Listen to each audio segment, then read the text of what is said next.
Assalamualaikum warahmatullahi wabarakatuh. Bertemu lagi dengan saya Ibu Ellen. Kali ini kita belajar materi KD2 dengan judul Masalah Pokok Ekonomi. Kompetensi dasar. Kompetensi dasar dari KD 3.2 menganalisis masalah ekonomi dalam sistem ekonomi. KD 4.2 menyajikan hasil analisis masalah ekonomi dalam sistem ekonomi. Masalah pokok ekonomi klasik terdiri dari 3. Yang pertama, produksi, berhubungan dengan produksi barang. Contoh, cara memproduksi suatu barang, jenis barang yang akan diproduksi, pihak yang akan mengkonsumsi barang, dan penggunaan sumber daya secara efisien. Yang kedua yaitu distribusi. Distribusi ini memikirkan langkah-langkah yang tepat untuk menyalurkan barang dan jasa yang sudah diproduksi. Contohnya penggunaan alat angkut.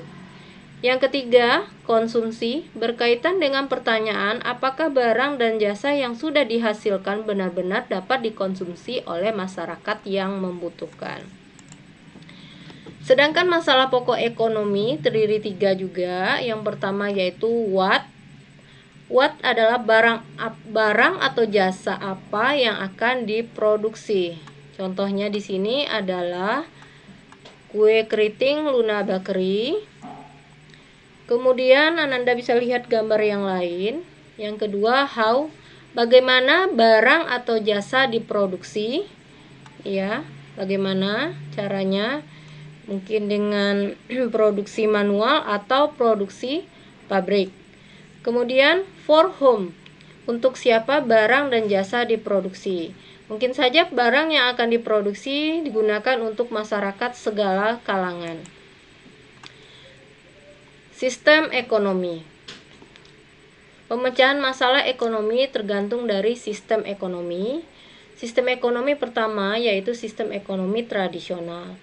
Sistem ekonomi tradisional merupakan sistem ekonomi dasar yang kebanyakan bergerak di bidang pertanian yang berhubungan dengan alam. Yang kedua, sistem ekonomi terpusat atau komando atau sosialis, yaitu sistem ekonomi di mana pemerintah sangat dominan dalam mengatur kegiatan ekonomi. Seluruh kegiatan perekonomian direncanakan, diatur oleh pemerintah pusat. Yang ketiga yaitu sistem ekonomi pasar, kapitalis atau liberal, yaitu sistem ekonomi di mana kegiatan ekonomi itu dilakukan oleh masyarakat dan swasta. Jadi di sini peran pemerintah sebatas mengawasi dan melakukan kegiatan yang berhubungan dengan penyelenggaraan negara. Yang terakhir yaitu sistem ekonomi campuran, sistem ekonomi di mana melibatkan pihak pemerintah dan swasta. Kemudian pihak pemerintah dan swasta akan bekerja sama dalam memecahkan masalah.